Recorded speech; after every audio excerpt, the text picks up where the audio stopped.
birthday killed my mama. We did.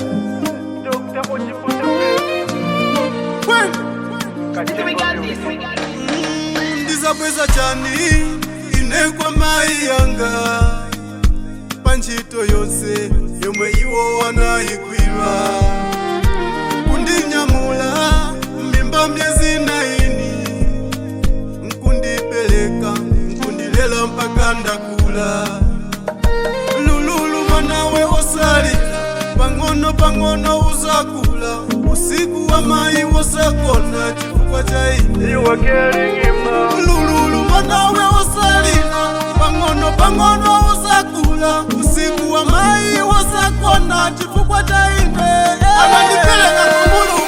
Haleluya, amen. Mwananga musunge nditanzila bwino anandipeleka kwa Mulungu. Haleluya, amen.